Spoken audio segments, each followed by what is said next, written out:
안녕하세요. 두아들 아빠입니다. 이런 하락장에서는 제가 조금 힘들더라도 영상을 자주 만들려고 노력하고 있고, 그래서 또 급하게 한번 만들었습니다. 그래서 이제 루나 이야기는 뭐 워낙 뭐 이슈가 되고, 어제 제가 언급하기도 했고, 뭐 다른 분들이 많이 분석을 해주셨으니까, 이제 저는 관련해서 남이 생각하지 않은, 이제 왜 누가 루나를 죽였을까, 그리고 향후 전망에 대해서도 한번 말씀을 드려보겠습니다. 어, 네, 일단 대략 누가 했는지는 나왔었죠. 뭐, 블랙락이랑 시타델의 헤지펀드가 이제 비트코인 10만 개 정도를 빌려서 공매도를 했다는 그런 루머가 있고, 저도 어느 정도 뭐 일리가 있다고 보고요. 그래서 이제 누가는 알겠고, 왜 그랬을까? 그리고 향후에 이제 뭐 시세 전망? 이런 게 제 생각이 바뀌었는지, 그런 것도 한번 뒤에서 말씀드려보겠습니다.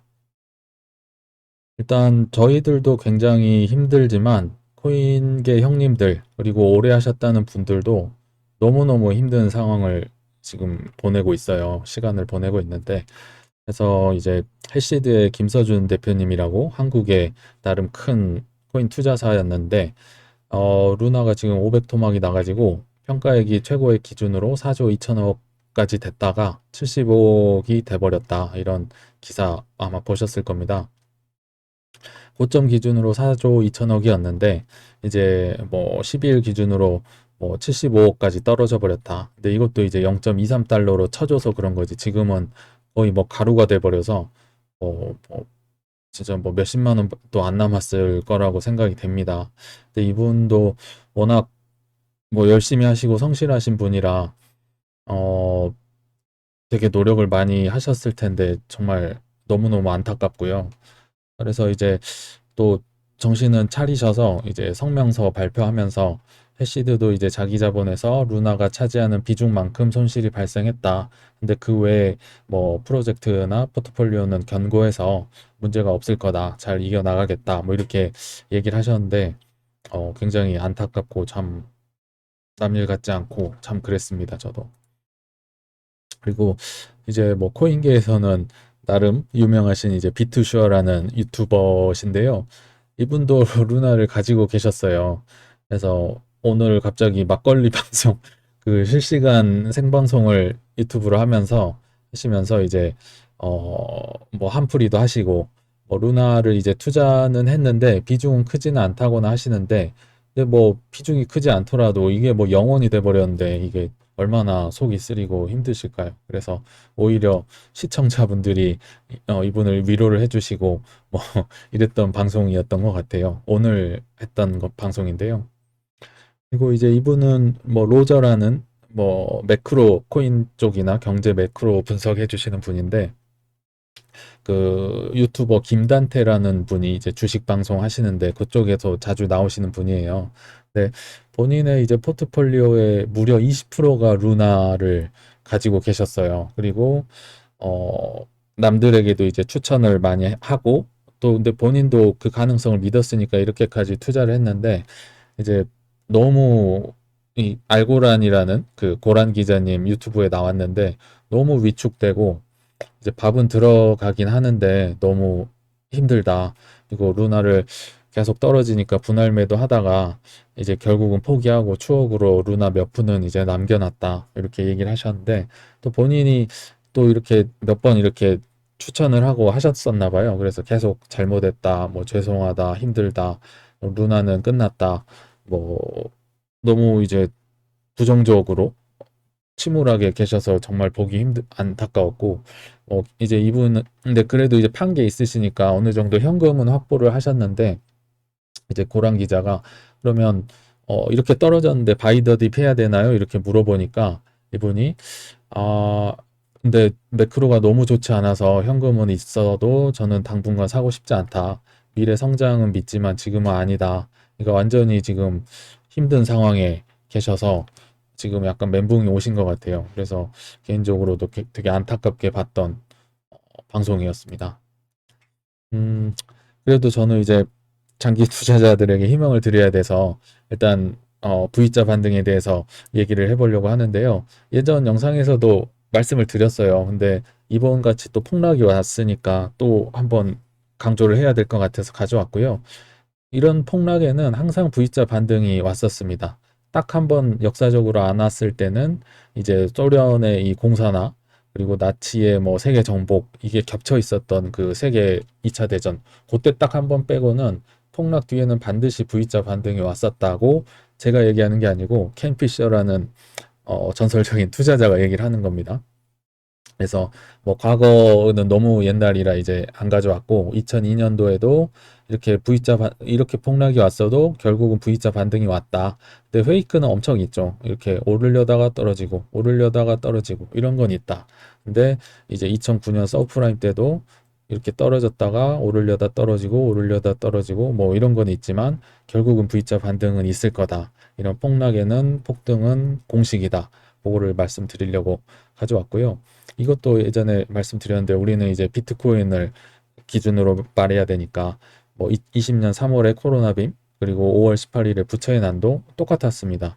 특히 코로나빔은 정말 엄청 났는데 이렇게 떨어지니까 당연히 이제 이렇게는 안 나오죠. 그래도 이렇게 스멀스멀 해서 결국 뭐 3개월, 2개월, 3개월 만에 예전 고점을 회복을 했죠. 근데 이때 당시는 너무 힘드니까 이제 다 부정적이 되고 다 멘탈이 나가서 다 손절을 뭐 다 했습니다. 제 주위 분들도 보면 다 했었고 부처의 난도 요때 보이실지 모르겠지만 5월 18일 때 한번 나왔고 그 이후로도 이때는 되게 오래 갔어요.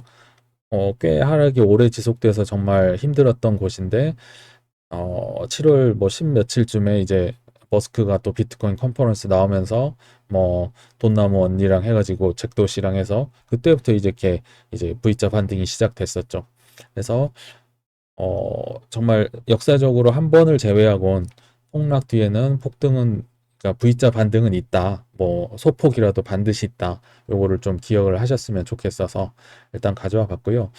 또 이런 사례들을 찾아봤는데 굉장히 뭐 많죠. 그래서 제가 2011년 8월에 기사도 한번 가져와 봤는데 이때가 8월에서 한 11월까지 그 유럽의 재정위기 와가지고 그때도 한번 뭐 서킷 브레이커 터지고 난리가 났었어요. 그래서 이때도 기사가 코스닥이 V자 반등 법칙 이번에도 통할까 뭐 이런 거죠. 너무 무서우니까 이제 이번엔 적용이 될까. 그래서 보시면 뭐 7차례 시장 폭락은 짧게는 한 달, 길게는 뭐 한 달 반 만에 V자형으로 완전한 회복세를 보였다. 웬만하면 이게 회복이 되더라. 뭐 한 달 반 정도까지. 그리고 이제 그 무섭다는 서프라임 위기 때도 이틀 연속 서킷 브레이커스가 발동됐지만 3개월 후에는 주가가 완전한 회복을 했다. 그러니까 뭐 길어봤자 한 3개월 정도까지 버티면 결국은 회복한다.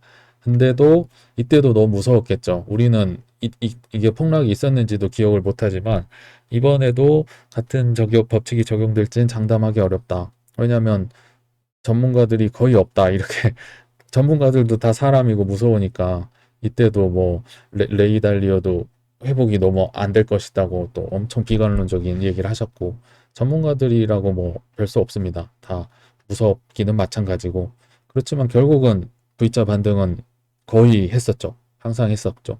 그래서 이제 그 차트를 제가 가져왔어요. 코스닥에 2011년 8월 요때 이제 최저점을 찍고 한번 확 떨어졌다가 얼마 안 돼서 뭐 이거는 뭐 한두 달 만에 뭐 거의 전 고점 근처까지 회복을 해버리죠. 물론 이후에 더 떨어지긴 했지만 어찌됐든 뭐 V자 반등이든 기술적 반등이든 소폭이라도 반등은 있다. 요거를 기억을 해주시면 일단 좋을 것 같습니다. 그리고 이제 본론인데요. 왜 죽였을까? 루나를 왜 죽였을까를 설명하기에 앞서서 예전에 이것도 제가 썼던 뭐 글이나 뭐 영상에서 가져왔는데요. 일단 요걸 이해를 하셔야 되는데 다 4월 기사예요. 4월 기사에서 미 하원 의원이 스테이블 코인을 이제 달러랑 채권으로 백업을 하자. 그래서 든든하게 받쳐주자. 이런 법안을 제출을 했었고 스테이블 코인사 이제 서클 그러니까 USDC를 발행하는 서클사도 에도 이제 블랙락이랑 피델리티가 4억 달러를 투자를 했었고 뭐 과거에도 또 엄청 투자를 했었고 뭐 금융 세력들이 이쪽으로 엄청나게 투자를 많이 했었습니다. 그러니까 미국 정부 그리고 블랙락이랑 이런 세력들이 이 스테이블 코인, 이 화폐 발행권, 그러니까 요술방망이죠. 계속 찍어낼 수 있는 이 발행권에 투자를 하고 일단 안정화를 시키려고 했다는 것을 일단 기본적으로 인지를 하시고 이제 뒤로 제가 말씀을 드릴게요. 이유를. 이제 결론부터 말씀을 드리면 이 SEC나 이런 미 정부의 이제 루나는 괘씸죄에 걸렸고, 게다가 이제 아까 말씀드린 뭐 블랙락이나 아까 블랙락이랑 시타델 이런 친구들이 공매도를 쳤다고 얘기 드렸잖아요. 이런 금융 세력들이 입장에서는 이제 경쟁사를 제거했다고 보는데, 이 큰 세력들이 합체를 하니까 얼마나 커졌을까요? 그러니까 루나도 사실은 엄청나게 큰 세력, 신흥 세력을 지금 믿고 사실 까본 거거든요. 근데 이 세력을 이겨버리려면 정말 어마어마한 경쟁사가 있어야 되니까, 그 돈이 있어야 되니까 이 세력들이 이제 시너지를 뭐 합체를 했다고 저는 보는데, 일단 테라 개발사, 그러니까 루나를 만든 회사는 일단 뒤에 누가 있었던 것 같아요. 뭐 소프트뱅크라는 말도 있고 뭐 여러 소리가 있지만, 어찌됐든 뭐 굉장한 세력을 등에 업고 이제 작년 말부터 전면적으로 막 나타났는데, 뭐 갑자기 나타나서 UST 뭐 스테이블 코인을 만든다 그러고 뭐 비트코인을 뭐 12조를 산다 그러고 하니까, 이 SEC 입장에선, 게리 겐슬러 입장에서 얼마나 이게 심기가 불편할까요? 또 뭘 믿고 까불지? 안 그래도 뭐 동양에서 온 녀석이 비트코인을 내 허락도 없이 뭐 사내 만회하고 스테이블 코인을 만들어? 그래서 이제 루나에 관련된 미러 프로토콜이라는 코인이 있는데, 그 코인을 이제 빌미로 삼아서 이제 SEC 게리 겐슬러가 소환장, 야 너 일로 와봐, 자리세 좀 내, 이렇게 한 거죠. 의뢰하듯이. 근데 테라 개발사가 이제 여기 뒤에 세력이 있으니까 내가 거기 왜 가야 되는데 하고 이제 무시를 해버린 거죠. 나쁘게 말하면 이제 쌩까버린 거죠. 그러니까 SEC는 더 열받아가지고 이제 뉴욕 법원에다가 이제 소환하라고 시킨 거죠. 법원이 하면 이제 가야 되니까. 그래서 법원이 이제 테라 개발사한테 일로 오세요 하고 소환장을 하는.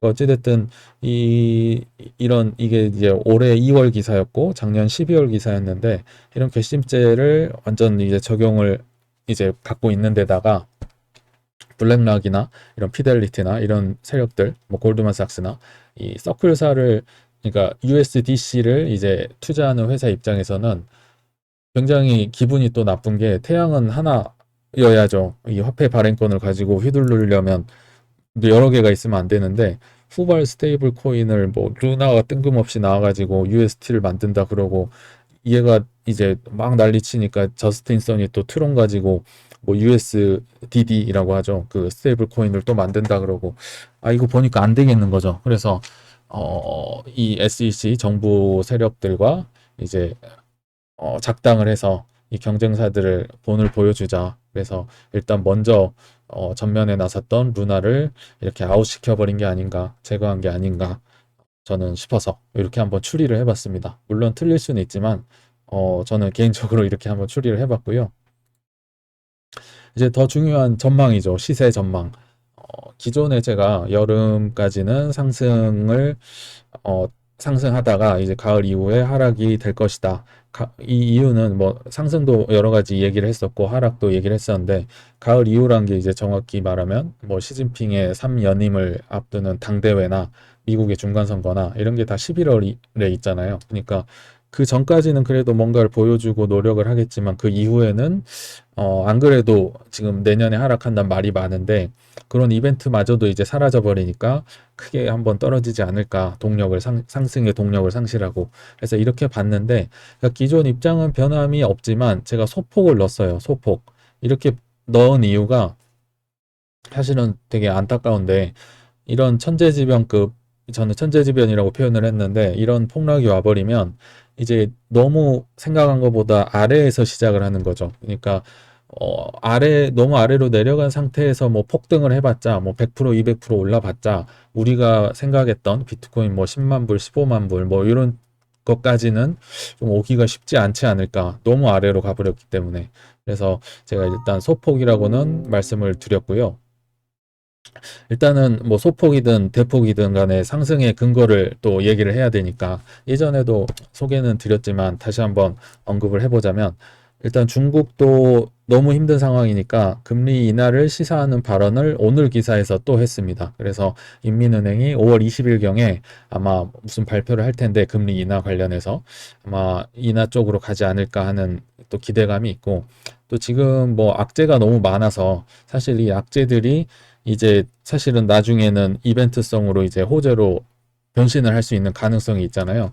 중국 봉쇄 언제까지 이렇게 WHO까지도 이제 중국 편이었는데도 너네 그렇게 봉쇄하면 힘들 거다 이렇게 뭐 경고를 하고 조언을 했으니까, 중국도 결국은 경제를 살리려면 봉쇄를 완화를 해야 될 거고, 뭐 러시아도 뭐 이거 계속 제재 받으면서 전쟁을 오래 끌어봤자 좋을 게 없으니까 일단 종결 가능성이 몇 달 내로 생기지 않을까 싶어서 이렇게 일단 적어봤고요. 그 전에도 제가 여름 상승의 퍼즐들이라고 해서 뭐 여러 근거들을 얘기를 드렸는데, 또 몇 개만 말씀드리면, 6월 중순에 이런 컨센서스 2020이라는 비트코인 큰 행사를 또 텍사스에서 앞두고 있습니다. 4월에 마이애미 행사는 이제 비트코인만을 가지고 하는 맥시멀리스트 행사였다면, 여기는 이제 온갖 알트코인들까지 다 와서 뭐 호재를 발표할 수도 있고, 그런 큰 정말 세계 최고의 행사라고 할 수가 있는데요. 코인데스크에서 주관을 하고 있고, 그래서 이때도 많은 뭐 호재라든지 좋은 뭐 얘기가 나올 수 있지 않을까. 21년 7월에 뭐 머스크가 나왔던 행사에서 했던 것처럼 좀 기대가 되고요. 또 6월, 7월, 특히 6월 FOMC 회의를 앞두고 있는데 뭐 경제 상황이 지금 너무 안 좋잖아요. 그러니까 뭐 라울 파리라든지 이런 맥시멀리스트 긍정적인 분들도 그렇고, 어, 이게 너무 안 좋으니까 이제 금리를 인상하는 자체에 부담을 느낄 거다. 그래서 하반기에 금리 이 계획은 다소 좀 완화가 되지 않을까. 뭐 0.5% 일단 요거까지는 기정사실이니까 사실 요것만 발표를 해도 호재일 텐데, 0.25에서 0.5로 좀 속도 조절을 할 수 있지 않을까. 그래서 하반기에 약간 여름쯤 가서 좀 소폭 반등이라도 나올 수 있다고 생각이 돼서 일단 이렇게 퍼즐들을 한번 맞춰봤습니다. 근데 아시다시피 상승의 가장 큰 관건은 현물 ETF의 승인이죠. 물론 뭐 리플 소송도 있고 하지만 더 큰 거는 현물 ETF고요. 근데 하나 이제 의미 있는 긍정적인 기사가, 그레이스케일이 뭐 보셨겠지만 5월 10일 날 SEC랑 이제 비공개 회의를 진행했다고 합니다. 근데 하나 좀 재밌는 건, 그레이스케일이 지금 여기에 목숨을 걸었고 이 현물 ETF에 뭐 안 하면 이제 안 해주면 소송하겠다 난리를 치면서도 이 비공개를 할 이유가 없거든요. 오히려 홍보를 하고 해야 되는데도 불구하고 비공개로 했던 자체가 뭔가 은밀한 뭐 로비를 한다든지 뭐 이런 어 좀 긍정적인, 좀 추상하면서도 긍정적인 회의를 한 게 아닌가 싶어서 좀 기대를 하게 하고요. 특히나 이제 뭐 프리젠테이션도 했다고 그러고, 아시다시피 이제 7월 6일이 ETF 전환 승인의 마감일이라고 합니다. 그래서 여름 초입에 있어서 이런 근거들을, 이런 소식들을 통해서 이제 여름에 좀 상승이 되지 않을까 싶고요. 게다가 이제 루나 사태가 전 세계로 퍼져버려가지고 모르는 사람이 없잖아요. 코인 안 하는 분들도 다 알게 됐고, 그래서 이제 미국 정부 입장에서도 규제 강화의 명분이 생겨버렸죠. 이제는 안 할 수가 없으니까 이제 규제를 강화하면은 내가 이제 게리 겐슬러 입장에서는 ETF를 해줄 수도 뭐 이런 뭐 안 해줄 수도 있는데, 어 해줄 수도 뭐 이런 기사 정도까지는 나면서 소폭 반등까지는 바라볼 수 있지 않을까, 이렇게 기대감이 생겨서 제가 일단 요 기사도 한번 가져와 봤습니다. 음, 그래서 일단은 어, 이- 어, 현물 ETF가 되면 좋겠는데 사실은 안 될 가능성도 있잖아요. 그거는 이제 게리 겐슬러 마음대로고, 어쨌든 지금 너무나도 큰 한 번에 폭락이 와가지고 대부분이 보수적으로 보시는 걸로 다들 바뀌었어요. 근데 그래서 이런 하락 트렌드에서 이제 올라가기 위해서는 현물 ETF가 필요할 거고, 그게 이제 안 온다면 이 하락 트렌드를 벗어나지 못할 거다고 이제 제가 주로 보는 차티스트가 얘기를 했는데, 저도 어느 정도는 동의가 되고요. 이분도 이제 이 하락 채널권에서 ETF가 이제 안 된다는 전제하에 37,000불 반등이 37,000불까지 정도밖에 보질 않아요. 이게 한 6월, 7월 정도일 텐데, 그래서 저도 아무리 좋게 봐도 뭐 4만 불에서 5만 불 정도 주까지는 단기 반등은 있을, 뭐 V자 반등이든 기술적 반등이든 간에 이런 상승은 있을 텐데 우리가 원하는 수준까지 오기는 어려울 수도 있다. 이런 것을 이제 결론으로 한 말씀을 드릴게요. 그래서 일단 사실 좀 많이 아쉽죠. 너무 폭락이 와가지고 우리가 기대하는 뭐 10만 불, 15만 불 이상까지는 못 올 수도 있다. 그래서 이제 기대치는 낮추되 여름쯤까지는 이제 작은 V자 반등 국면까지는 생각해 볼 수 있다고 봅니다. 이게 제 관점이고 결론입니다. 그래서 근데 뭐 개인적인 생각이니까 참고만 해주시고요.